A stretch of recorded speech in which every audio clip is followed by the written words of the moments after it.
ఆంధ్రదేశంలో కొంతమంది భక్తులు ఒక శివాలయం కట్టించారు.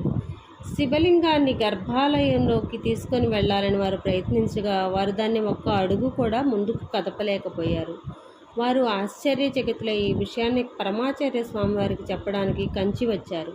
స్వామివారు కొద్దిసేపు మౌనంగా ఉండి తిరుచి దగ్గరలోనే శ్రీ వైద్యనాథ శాస్త్రి అనబడే వారిని ఒకరిని తీసుకురావాల్సిందిగా చెప్పారు.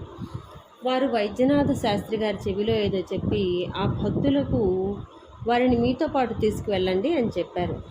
వారి ఊరికి రాగానే శాస్త్రి గారు రోజు వారి నిత్యానుష్ఠానం తర్వాత గంటల తరబడి జపం చేసేవారు. అక్కడి వారు కొద్దిగా కలవరపడ్డారు. వాళ్ళ సమస్య నివారించడానికి వారు ఏమీ సలహా ఇవ్వలేదని, శాస్త్రి గారిని ఏమీ అడగకుండా ఏమి జరుగుతుందో చూద్దామని ఊరకుండిపోయారు. శాస్త్రి గారు ఆ ఊరికి వచ్చిన 21వ రోజున జపం ముగించుకొని శివలింగాన్ని గర్భాలయంలోకి తీసుకురావాల్సిందిగా వారికి చెప్పారు. వారు దాన్ని చాలా తేలిగ్గా కదిలించగలిగారు. ఒక్క అడుగు కూడా ముందుకు కదిలించడానికి కూడా వీలు కానంత బరువున్న ఈ శివలింగం ఇప్పుడు దూదిపింజలాగా చాలా తేలిగ్గా ఉంది. ఈ అద్భుతం ఏమిటో తమకు వివరించగలరని వారు శాస్త్రి గారిని వేడుకున్నారు.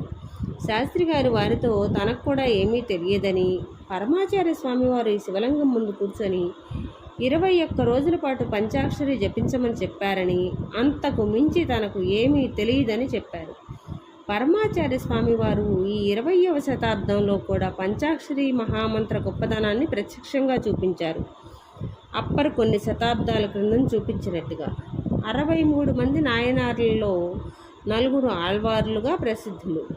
అందులో ఒకరైన అప్పర్ను శివద్వేషి అయిన జైనరాజు ఒక బండరాయికి కట్టి నదిలోకి వేయించగా నిత్యము పంచాక్షరి మహామంత్రమును జపించే అప్పర్ను రక్షించడానికి ఆ రాయిని నీట మునగనివ్వక నీటిపైన తేల్చి రక్షించాడు పరమశివుడు. పంచాక్షరి మంత్రరాజం యజుర్వేదాంతర్గతమైన రుద్రంలో వస్తుంది. నమశివాయ అనే ఆ మంత్రంలో శివ శబ్దం జున్ను. పాప పరిహారానికి పంచాక్షరిని మించిన విద్య లేదు. అపార కరుణాసింధుం జ్ఞానదం శాంతరూపిణం శ్రీ చంద్రశేఖర గురుం ప్రణమామి ముదావహం.